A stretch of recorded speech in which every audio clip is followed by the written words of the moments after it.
Hello, my name is Isaiah Swann. I'm a second year medical student, MD-PhD student in the University of Virginia Medical Scientist Training Program. I'd like to thank, first of all, Mr. Smalls, Dr. Miller, and everyone involved in making the game plan series possible. It's something that I wish I would have had growing up, and I'm really appreciative that y'all are doing this right now. And making all this possible. So thank you. I'm going to go ahead and share my slides now here. All right. So today I'm just going to be giving you kind of a broad overview of my life, basically, kind of everything that I've done to get to where I'm at. I've included my email here and on the last slide in case you have any questions. Feel free to email me. I'll get back to you as soon as I can. I have kind of two general takeaways for today. These are two kind of messages that I've received at different points in my life that I believe will really help y'all as you're moving through, life, school, sports, anything. The first is know your why or your whys. Your purpose is the thing that's going to keep you kind of motivated through all of the ups and downs of your life and career. It's not always going to be easy, as we all know, but having that strong sense of purpose is really going to carry you through. And then the second thing to keep in mind is that we are all kind of going through our own process. And it's important that you trust that process and that you also enjoy the process. As far as we know, you only get to live this life once. And so I think it's really important that you enjoy it still while you're striving to get to your final destination or to attain your goals. And I guess as a sub piece of that is that, right now you're already building the skill set for a successful career. And we'll get into that in a bit, but just make sure that you're trusting that work and that you're enjoying that process. All right, okay. So for the agenda for today, I'm just going to discuss very briefly some of the things that I'm involved in, and then we'll essentially run through the rest of my life as quickly as possible, and then get into kind of some of the factors as a student athlete that'll make you a special applicant, that'll set you apart in life and in your career. And then we'll talk about a little bit about hitting a wall, how you push through those walls, and then we'll kind of finally get back into the med school piece, applying and what it's like. So currently, as I said, I'm a second year medical student, MD-PhD student at the University of Virginia. I'm a part of the, I use MD-PhD and MSTP interchangeably. Essentially, the MSTP is a government-sponsored program that is held at a bunch of different institutions around the country, and they sponsor a certain number of students who are interested in getting an MD and a PhD degree. So this is a 8-year process, essentially more or less 8 years. And at the end of that, I'll have both an MD and a PhD degree. For my PhD, which is essentially kind of let me take a step back. The PhD is kind of a research track, so kind of someone who works in a lab and studies a very specific question. And so for that kind of research area, I'm interested in studying the nervous system, which is essentially the brain and spinal cord and all of their kind of certain projections. So if you ever kind of feel pain, feel emotions, whenever you're thinking, that's the nervous system. And so I'm kind of interested in studying diseases of that system. And then the focus on the MD side, which is kind of the doctor of medicine, which is traditionally, right, the physician, the doctor that's in the hospital taking care of people. I'm interested in neurology, which is, again, related to the nervous system and healing people who have suffered injuries to the nervous system. And kind of more specifically, I'm interested in a subfield of neurology called sports neurotrauma.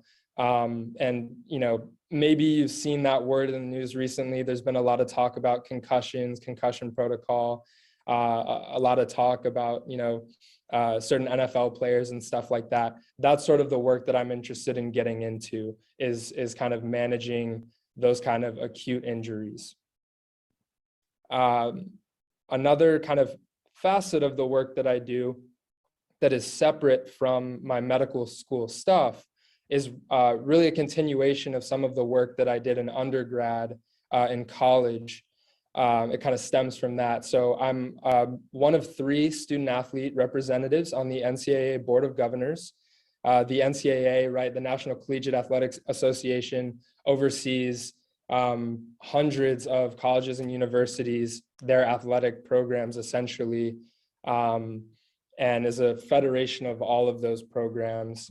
Kind of makes college sports run, is how I think of it. And the Board of Governors is the highest governing body within the NCAA. And so, it's a really fun position to hold. There are a lot of complex problems that we have to solve. If you've heard of kind of the NIL debates and, so to speak, pay for play, those are kind of issues that we're able to tackle. Everything kind of centered around student athlete wellness too. Those are also issues that we discuss and that we handle. And then the third thing that I'll mention is that kind of similar to what Mr. Smalls and Dr. Miller do at Mount Sinai, I founded a medical student athlete mentorship program here at UVA last year when I entered. And that's essentially has the same mission that the Game Plan series does, which is to increase the amount of people from historically excluded groups going into medicine, and to really kind of give them mentorship pieces, give them a better idea of what they'll be heading into. And so that's kind of something else that I really enjoy, and that I think kind of feeds me and keeps me going along this track. And then I also forgot this. So I'm also an executive board member of my school's chapter of the Medical Society of Virginia. And so kind of a key issue that we're dealing with right now that was recently voted on has to do with housing as healthcare, essentially recognizing that there are different, so to speak, social determinants of health, that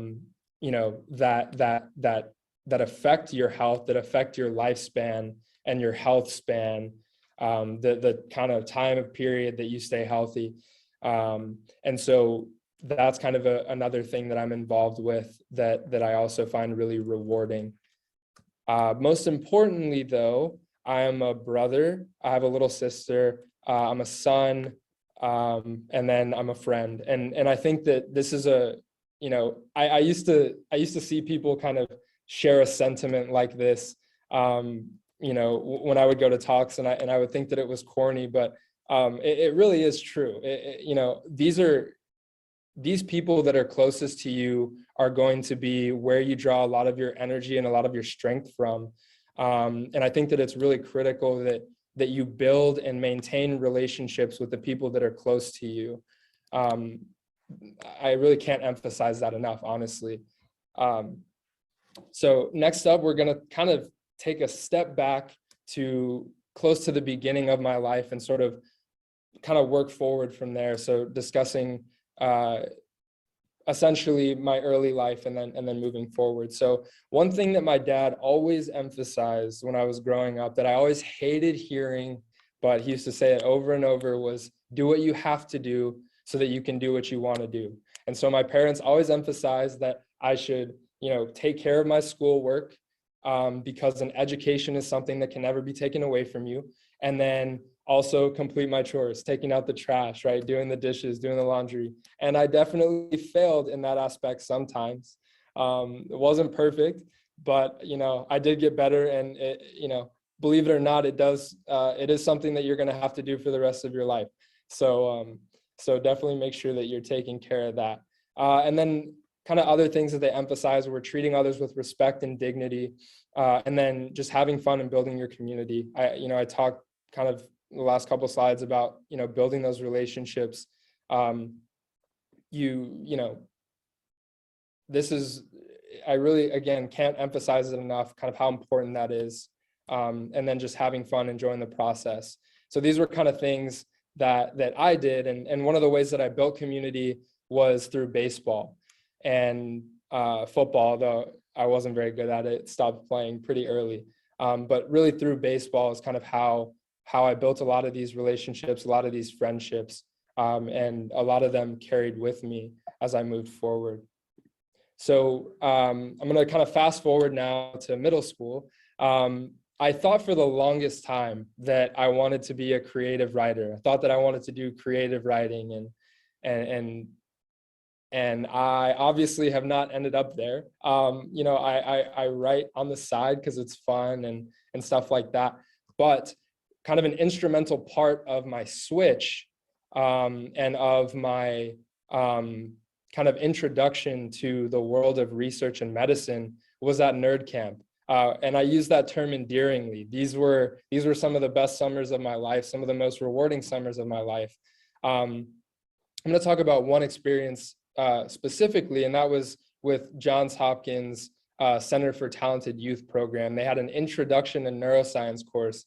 I had no idea what that meant at the time, but my mom essentially forced me to go, forced me to skip Shark Week one summer and attend this kind of 4-week long camp on neuroscience. And I was really kind of irritated by that, right? You know, I wanted to sit on my couch and play baseball with my friends and stuff like that. But my mom was really adamant that I go, so I went. And about a month in, she called me and explained to me why I was there. And it was because when she was in college, she was, 3 years younger than I am now. When she was in college, she suffered a really devastating kind of neurological disease, and she was in the hospital for a while. And so hearing that story, I kind of pieced together in my head, you know, why, you know, certain things that she didn't really make sense to me when I was growing up. You know, she wasn't able to sprint like I was. We could go for runs, but she would kind of get tired really quickly. And that had to do with her condition. And so hearing that kind of opened my eyes to kind of why I was there. And that caused me to really dive into neuroscience more deeply. And that's kind of how I found my purpose. And, you know, throughout your life, I think, you know, everybody has a different story and everybody finds their purpose in a different way. So it's kind of important that you remember that, right? You don't have to have some sort of, you know, hero origin story, right? But, you know, I would just kind of think on your past experiences and think about the things that matter to you. And that's how you will kind of find your purpose moving forward. And then kind of another point about this was that she wanted me to just explore different things, get out of my comfort zone, right? I wanted to be a writer. And obviously the study of the brain and the spinal cord was not writing. But, you know, it was a way where I found something that I actually really did enjoy that I wasn't expecting to. And so I think that these summer programs can be really helpful from that perspective for discovering things that you like and don't like. So then continuing, fast forwarding again to high school, I continued to explore these interests. So on the left, this was me when I was a freshman in high school. I was 5 feet tall. So any short student athletes out there, there is hope. You know, just because you may be shorter or, you know, slower, anything like that, you can still make it to college and play college sports. You just kind of got to have that strong desire and that drive to get there, and it'll happen for you. And then so I continued playing baseball kind of throughout, because that was just something that I really enjoyed. And then this is a picture with my first mentor, Carl. This was the first lab that I ever worked in. It was a neuroscience lab. And I don't remember too much about the research now, honestly, but I do remember Carl and everybody else in the lab, because he showed me, you know, what it is to do good research and ask hard questions, and also what it is to be a good mentor to someone. I think that it's really important to have mentors throughout your life. You'll find them, you know, whether you seek them out or not, you'll find mentors. And it's important to kind of see who kind of fits with your style and who is able to adjust to the way that you learn best. And so that's another point. When you're looking for mentors, I really would say that, you have your parents and kind of close family friends and stuff like that as you're, when you're younger, but when you get to high school, I think you should start kind of looking around for more professional mentors, maybe people that you don't know, maybe people kind of tangential to your circle, people who can kind of challenge the beliefs that you've had and stuff like that. And then this is another baseball picture just because of how kind of instrumental it was to my life. And then, so now I'm going to kind of get into college a little bit and how I decided on a college. So as I was nearing my senior year, I actually didn't think that I was going to play sports in college. I was dead set on going to an Ivy League school. And, that was something that was kind of preached to me growing up, right? Was that, the goal is an Ivy, the goal is an Ivy. And I really decided, when I was going through that application process, I got into a number of Ivy League schools, got into a number of other schools. And when I really sat down and thought about it, I was like, okay, which schools have my major, which would be neuroscience? That's something I want to study. Is this the best location for me? And can I live here for 4 years and study? Does the status of the school really matter to me? And that was something with the Ivy League schools that I had to really kind of think about for me. Was that something that I really, really cared about over some other factors? Did it make financial sense for me? And what was the training environment like? My parents said, they said, follow your dreams, go to your dream school, and we'll figure out a way to pay for it. I love my parents. There was no way that they were going to be able to afford to send me to an Ivy League school. I really had to decide that was something, going to an Ivy League, I really would have only been going for my ego. And so that wouldn't have been the right move for me. It would have been, I'm sure I would have had great schooling there, right? But it wouldn't have been the right move for me from the sense that, it didn't really make sense financially. I enjoy the North now, but at the time I didn't want to be, in a place that was really cold. And then not all of these schools had my major. So that's just kind of something that you should be keeping in mind as you're looking at colleges, deciding where to go. I landed on the University of Texas at Dallas. I had a kind of full ride scholarship to go there academically. And I also had the opportunity to play baseball there, which I'm really, really grateful for. And it was this time at UT Dallas that I really began to refine the student athlete skill set. And these are a few examples of that. So you kind of are forced to learn time management, which honestly, I'm still learning in medical school, because once you get to medical school, I feel like a lot of the habits that you had before are just kind of completely fractured, and you have to figure out a way to put them back together. But you have to learn time management and also stress management. This is a key portion of it. The student athlete life is really not easy. You obviously have to balance your sport, you have to balance academics. And so being able to find healthy ways that you can decompress, whether that's through maybe additional supplemental exercise, whether that's through cooking, hanging out with friends, those are all really important pieces and aspects of being a student athlete that are actually really important, it turns out, for the rest of your life and for medical school especially. You also learn about what I like to call coalition building. And that also kind of involves conflict resolution. So it's being able to work with a bunch of different groups of people and bring them together, right? You have to do this. You kind of, even now on a team, on any teams that you're on, you really have to think about, and you kind of do this subconsciously, but how do you bring all of these different people from different backgrounds together and get them to one goal? For a team, it's winning, right? For medical school, for patient care, it's for keeping a patient alive and delivering the best possible outcomes for them. So that's a really integral part, I think, of the student athlete skill set that's really important for medical school. Conflict resolution, obviously, learning to work through problems with your team is really important. Learning how to play your role and having a team first mentality. This is really important. Being able to set your ego aside at times, still having self-confidence, of course, but being able to say, this is my role on this team and I'm going to play it to the best of my ability is really important. I started for a couple of years on my team in college. I didn't start for the whole time. I got injured for 1 year. I was out, but I still decided that I was going to, be there for my team at practices and stuff like that. I was going to show up for them because, they would have done the same thing for me. And that's how you build kind of a winning culture, a winning program. There were also times where I, just wasn't a starter. It wasn't because of injury. It was just because the guy ahead of me was better, right? And that can be a tough thing to have to come to terms with, but you have to come to terms with it in order to help your team succeed and to play your role to the best of your ability. And then another thing you learn as a student athlete is, service to others. And, some schools, a lot of programs really, I would say probably almost every program now has required community service or some sort of service activity that you have to do.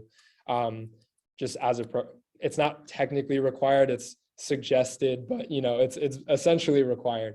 And so you kind of learn, if you haven't already, you kind of learn the value of service to others through activities that you might not have thought were all that interesting or that you had never really thought of before.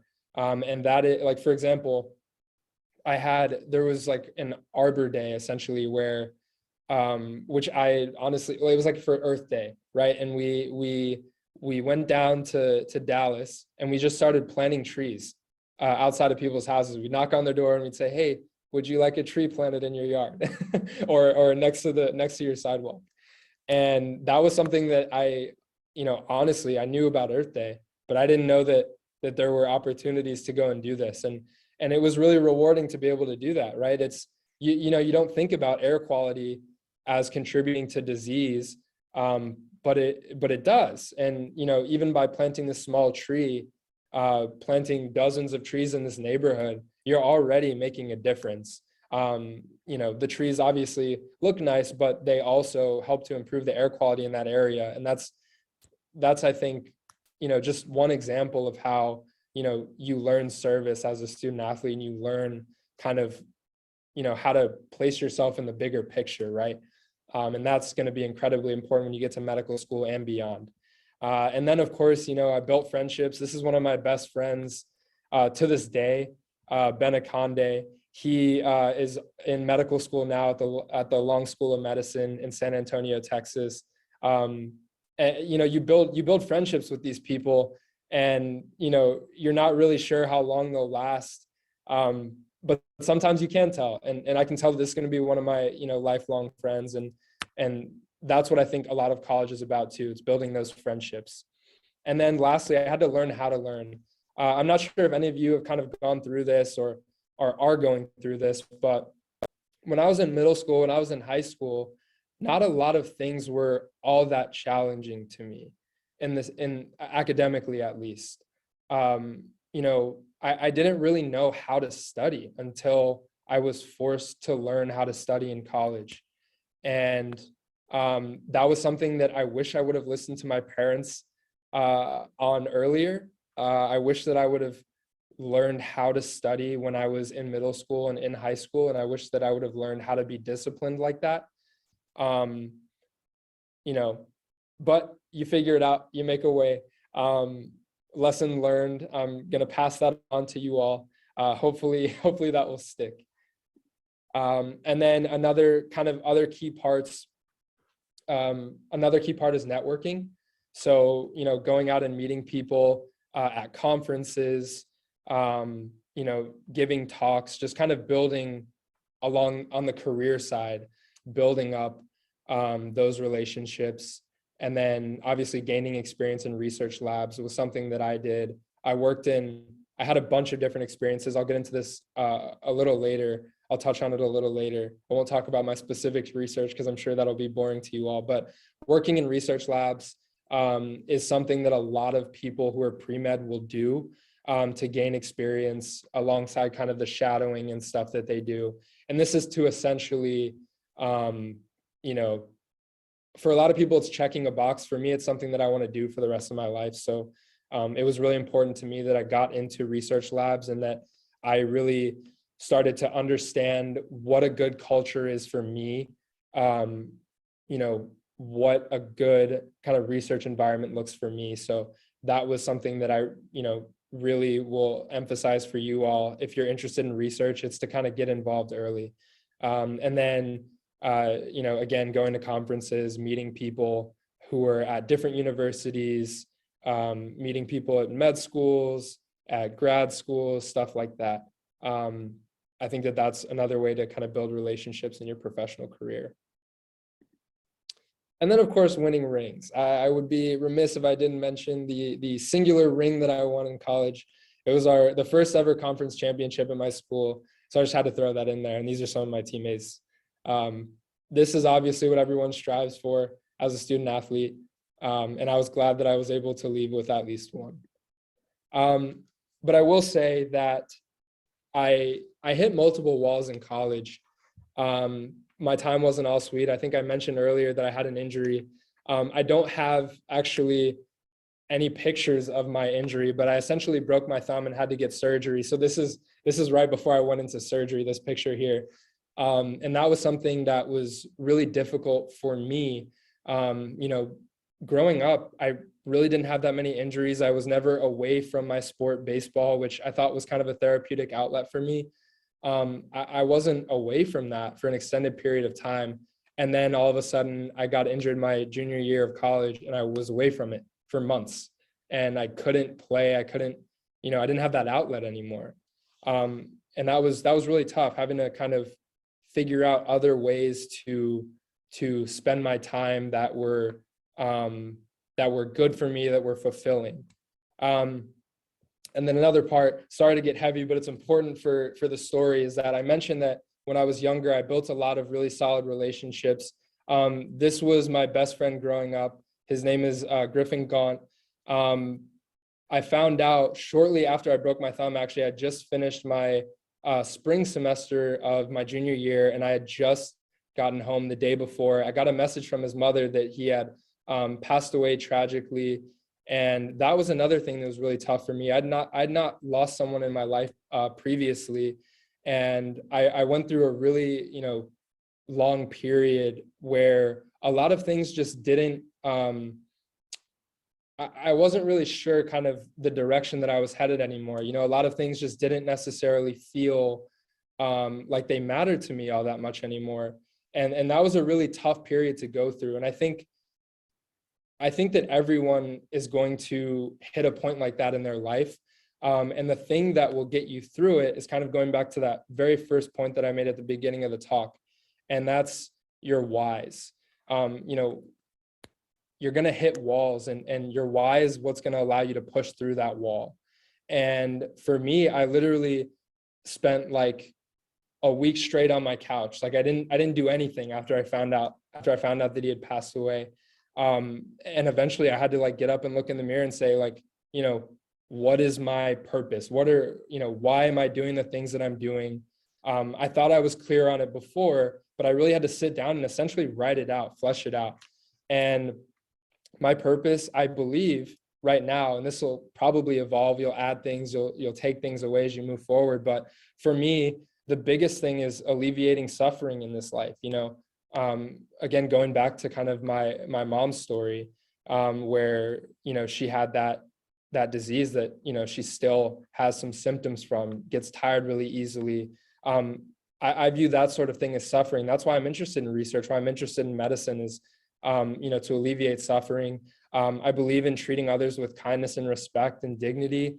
I really enjoy finding creative approaches to answering like complex research questions. That's why I'm interested in research also. That's what I believe is a purpose. I believe another purpose is kind of upholding my family's brand. That was something that was kind of hammered into me as a kid, especially kind of by my dad, is, you know, you know, the Swann name, that's my last name, it means something. And, you know, that was something that he told me, and I've not forgotten it since, right? You know, that's something where if you kind of reach a decision tree, whether to make a good or bad decision, that was something that I always think about before I make that decision. And I'm not saying that you're always going to make right decisions. I'm not saying that I've always made right decisions, but I think that that's been kind of one way that has kind of kept me moving forward and trying to make the best decisions that I can. And then, other points, living with honor, integrity, and humility, again, kind of related to the brand, to my family's brand. There are people, even in med school that I've met who have said that they appreciate that I live by a code and that I don't really compromise it for anything. And those are the best compliments, honestly. Like not, oh, you got this score on a test. Oh, you're very athletically gifted. You made a really cool play. These are the best compliments for me, because I think it kind of reaffirms that, at the core, I'm doing the things that I'm saying that I want to do.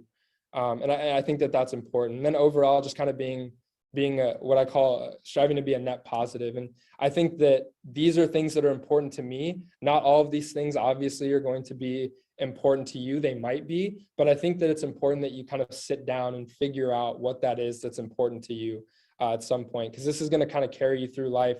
It's going to help you when you're doing your med school interviews.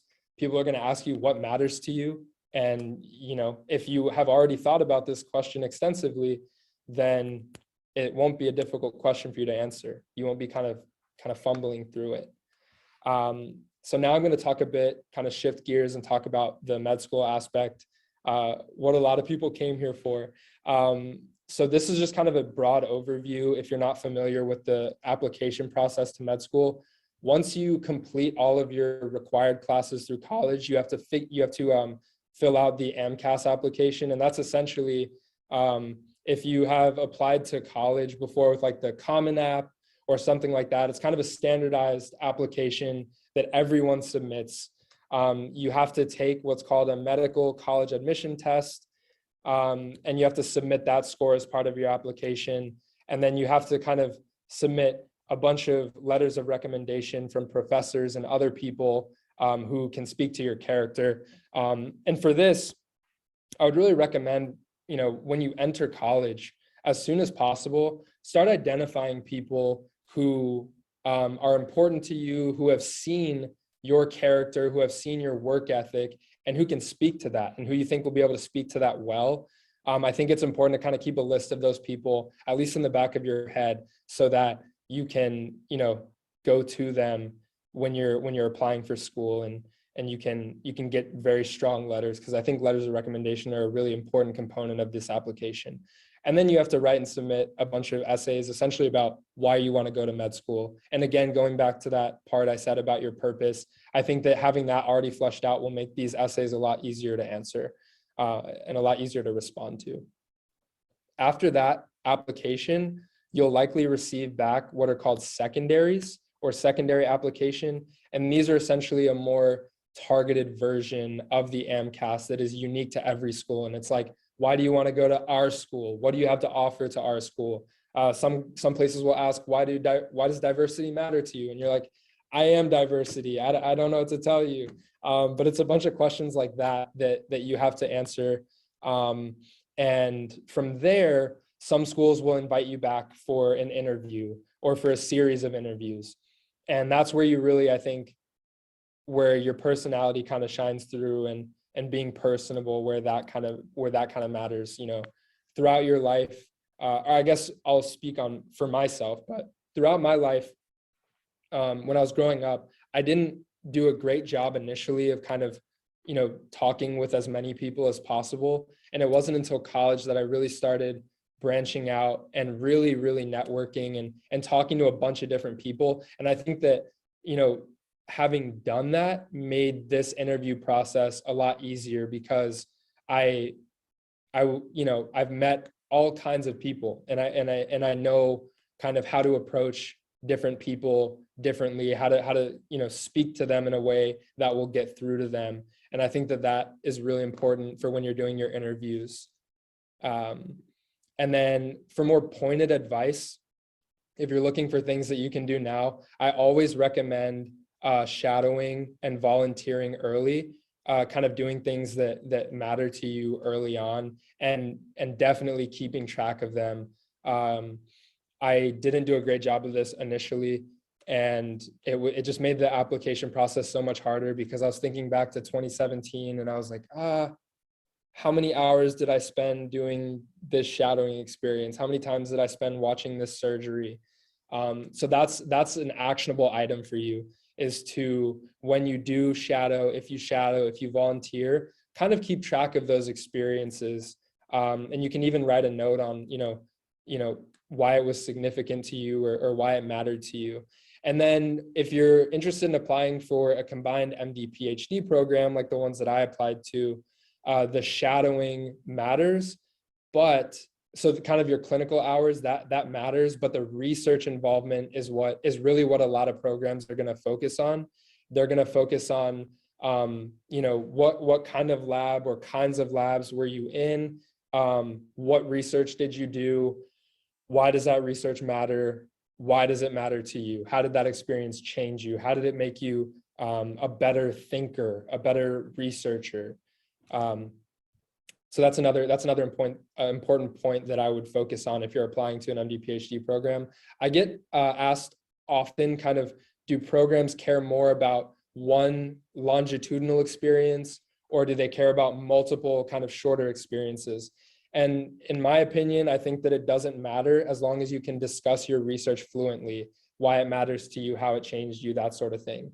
For me, I had multiple shorter experiences because as a student athlete, my schedule wasn't really amenable to a longer kind of 4 years long experience where I was working, 9 to 15 hours a week. There were periods where during the season, you're just not going to have the time to be able to do that. And so for me, I always focused on, going to summer programs and working in a research lab during the summer. That's something that, with the student athletes here at UVA, that's something that I recommend that they do as they have time, of course. And then, you can also fit your shadowing in during those summers too. You don't have to shadow a ton. I think that, what these programs are looking for is that you have shadowed enough that you know that you want to do medicine.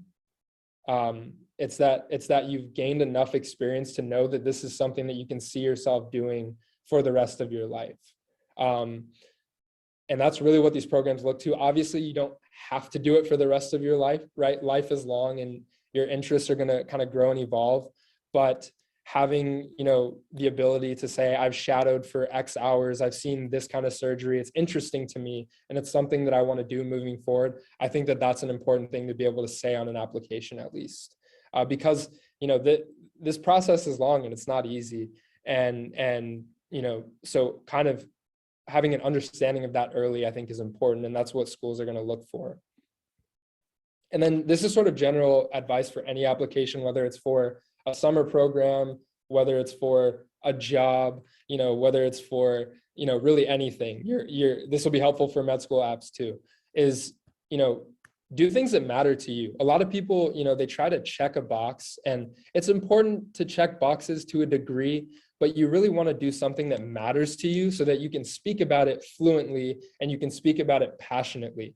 That's something that I think is really important, and people can tell when, they can usually tell when you're just trying to check a box, right? They can really tell when you don't really care about something. And so that's why I think it's important that you do things that matter to you and that you care about. Another piece of advice is that I think that you should get as many eyes as possible on your applications. I always would ask my mom to kind of read over my applications because I knew that she was like really gifted at writing. But I found out kind of in college that, when I was applying for summer programs and stuff, that she wasn't the best person that could kind of speak to my skill set, right? She could talk about, who I was as a person, and she could see whether or not that was kind of shining through on my application, but she wouldn't be able to tell me if I was adequately representing my skill set well, or if I was, if I had written this sentence related to my research in a way that kind of made sense for people who are in the research space or kind of related to it. So I think it's important that you have mentors that you can identify who can look at your application, get eyes on that. even having friends who are gifted writers, again, as many eyes as possible. And then, be yourself. People can tell, again, especially once you get to interviews, people can tell if you're trying to be someone you're not. And I think that it's important that you represent yourself the best way that you can, by being yourself, because once you arrive at a program, you don't want to have to keep up this, fake persona that you've represented. You want to be able to be yourself. You want to go somewhere, importantly, that accepts you for yourself, right? And so that's why I think it's really important to be yourself, and really, allow the unique characteristics that have gotten you to where you are, allow those things to shine through when you're talking to people. So that's kind of general advice that I would give. So now we're going to get to kind of the part about what med school is like. I actually had a picture to share, from the top right here is from when I went to New York a couple of weeks ago, actually, during one of our breaks that we got. And on the way up, I actually got a flat tire in New Jersey. These are other people in my medical school that I'm friends with. And we actually got a flat tire going up there. And I thought that it was really kind of representative of life and what med school is like in a way, because you're gonna get a flat tire in med school, right? You're gonna have something happen where you have to lean on the people around you to help you fix the problem and to help you kind of make it through that. And they were instrumental, not just in helping me kind of fix my tire, but also in helping me get through med school and get through kind of the tough spots. So as you might have heard, med school is difficult. It's really difficult. And it's exactly as difficult as people say that it is. There's a lot of time that you'll spend studying. There are a lot of, nights where you're going to have to decide that you don't want to go out to the bar or to the club. You're going to have to, stay in and get a little bit of extra studying in. Does that mean that you're going to have to do that all the time? Absolutely not. But you do have a lot of studying to do. And then this is another really important point.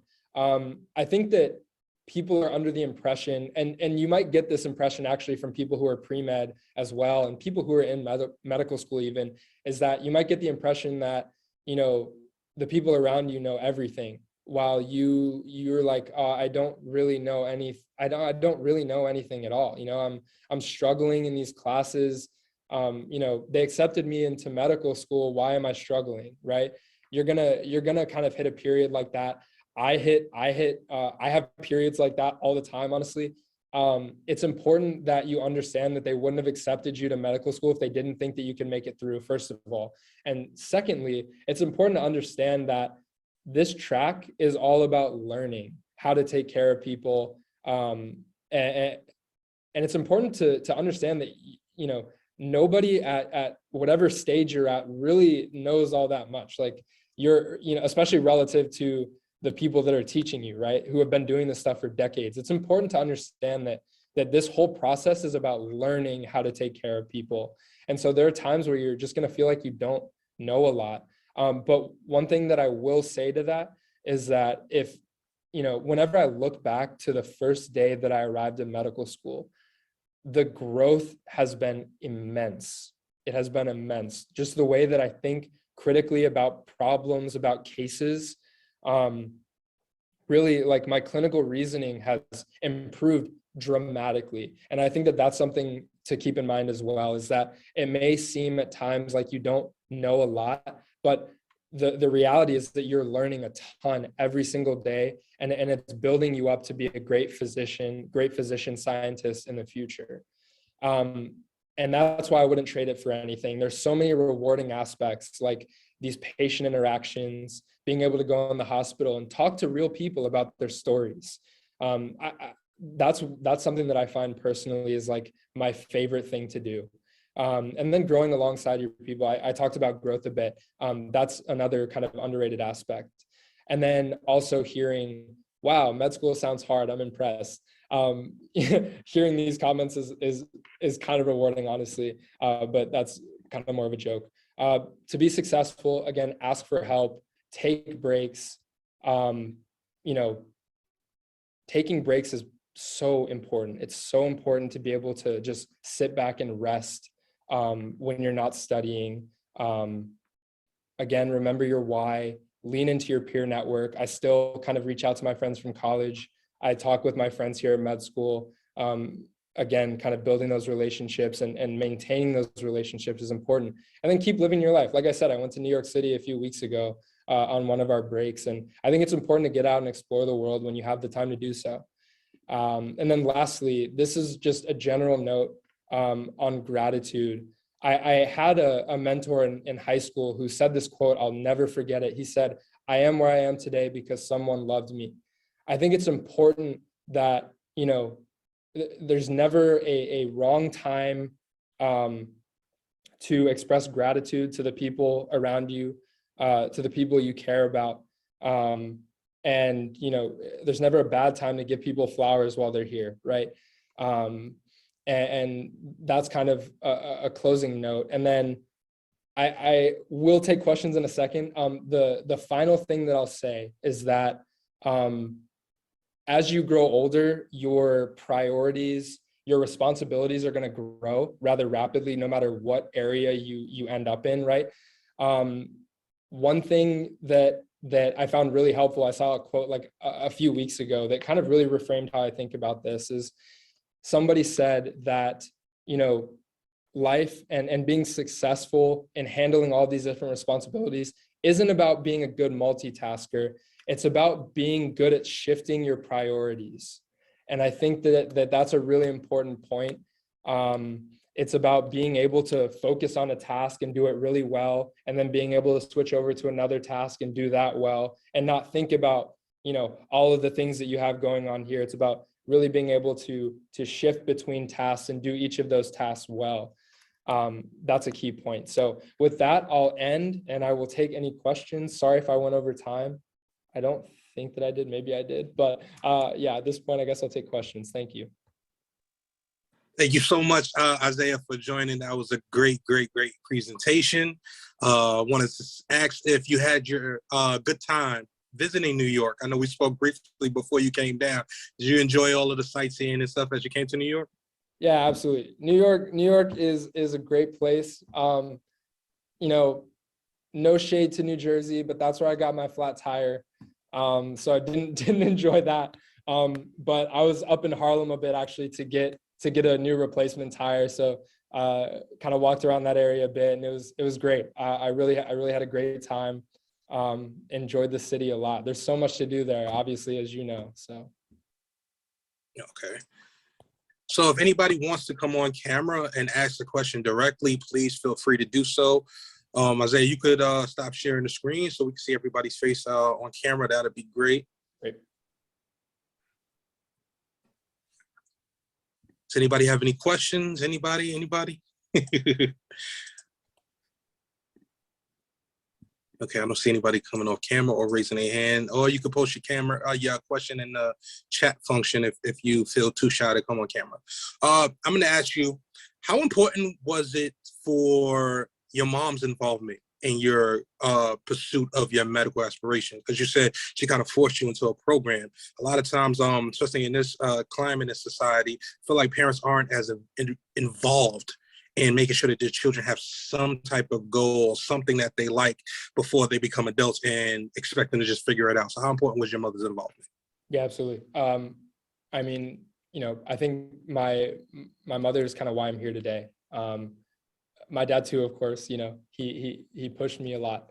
But I think that, you know, between hearing my mom's story and then also her forcing me to kind of go to this camp, that really is the reason why I'm doing neuroscience, why I'm interested in neurology, why I've, you know, become the person that I've become. And so if there are any parents that are kind of watching this, like, you know, maybe don't force your kid to do something they don't want to do, but summer enrichment programs are never a bad idea. Kind of getting people, you know, getting your child out of an environment that they're used to isn't always a bad idea. I think I credit that with, you know, growing up, my parents would always send me to these summer programs, which were not always in the same state. They were, you know, in Kansas, they were in Rhode Island, they were all over the place, right? And I think that's why when I went to college, I was okay with going out to Texas, going to a program that was really good for me.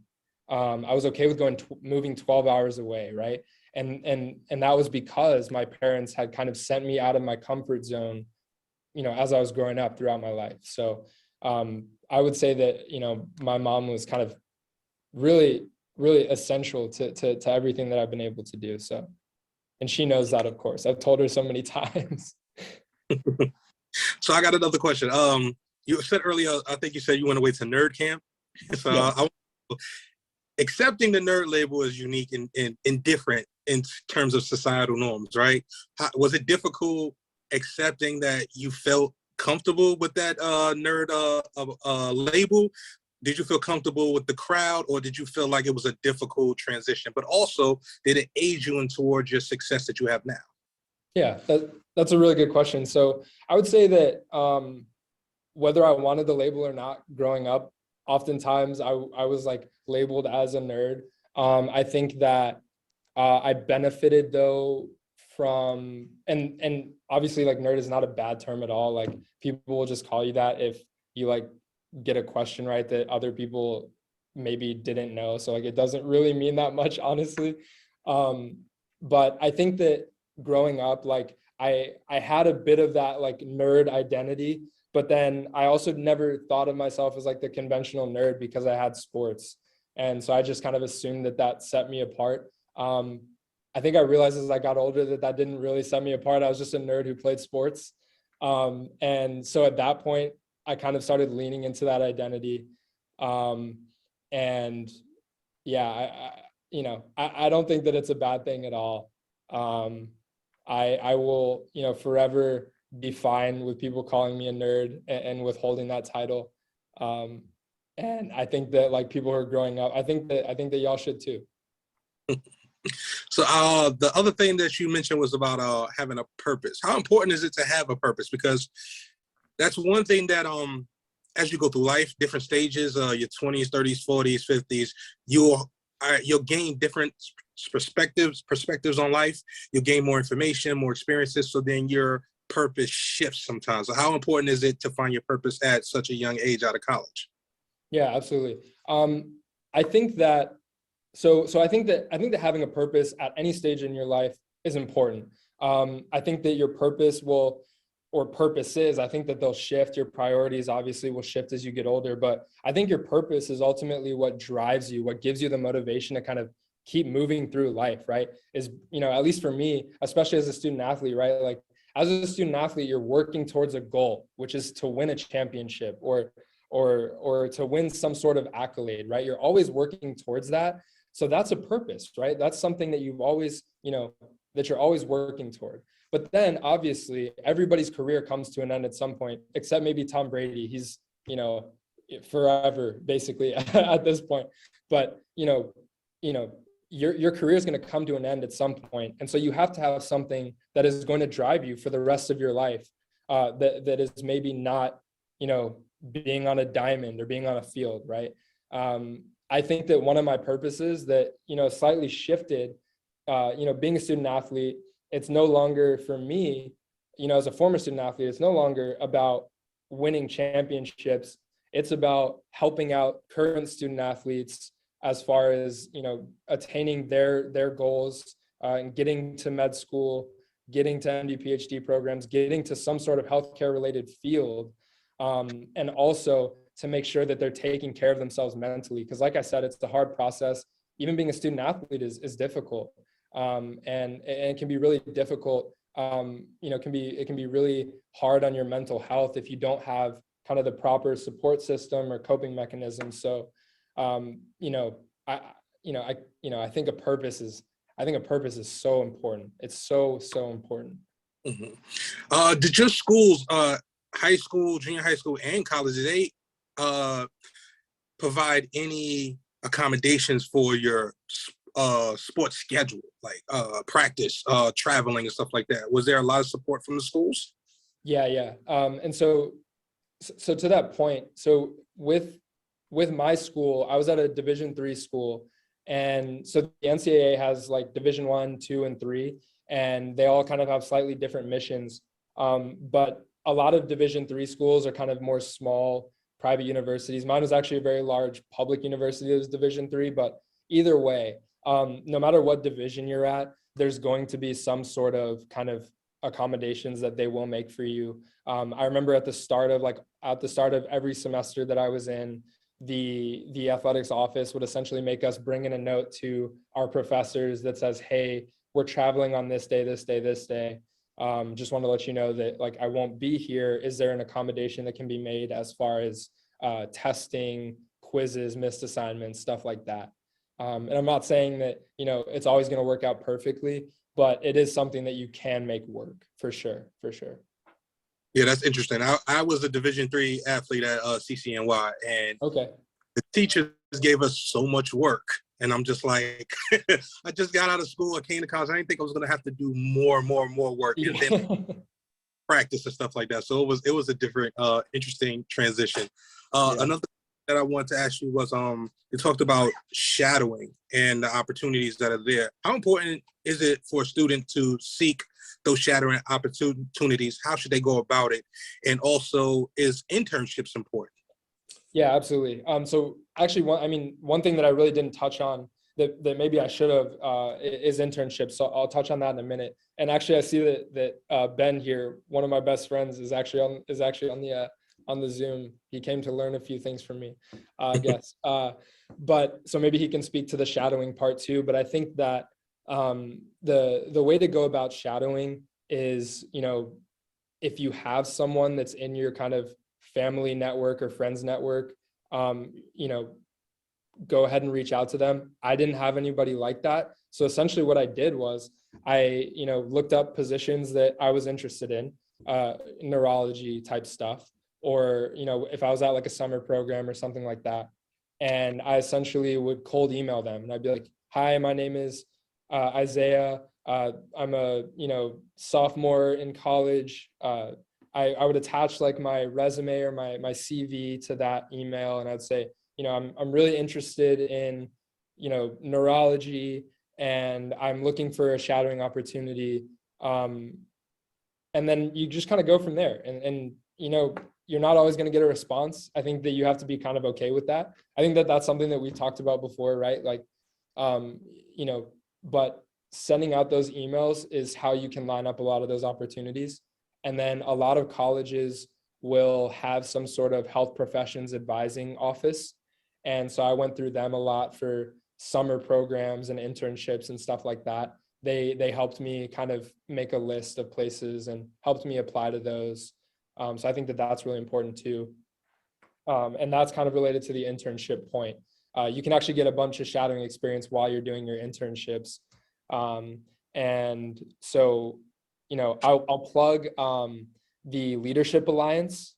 The Leadership Alliance, I think I did every year that I was eligible to do in college. And that is essentially a summer program where you spend 8 to 9 weeks in a lab, and then you go to a conference at the end of it with other people who are in this program. It's like a nationwide program at this point, it's probably 36 different universities. And so they'll host a bunch of students who will work in the lab. And so then you go to this conference, you meet all those students, you present your research, you network with those people. And, you know, that is critical. It's such a great program.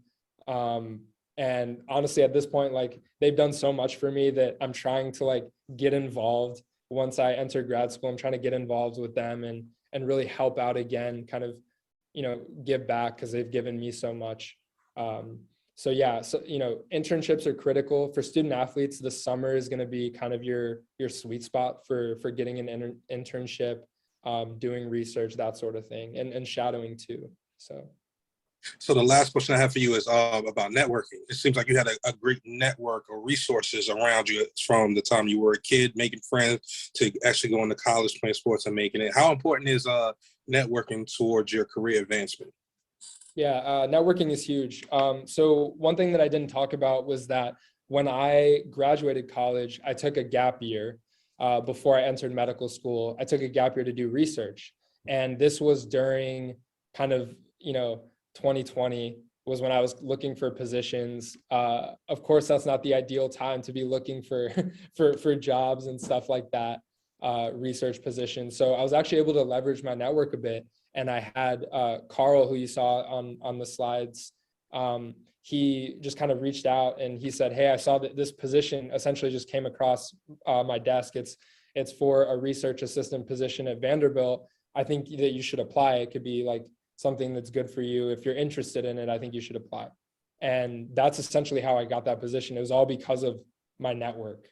And then another aspect of it is like for, networking is really important because that's when I found out that UVA actually had a really great MD-PhD program, and I had not ever really considered Virginia before for school. But when I was at the Leadership Alliance conference and a couple of other conferences for minority students, I met people from UVA.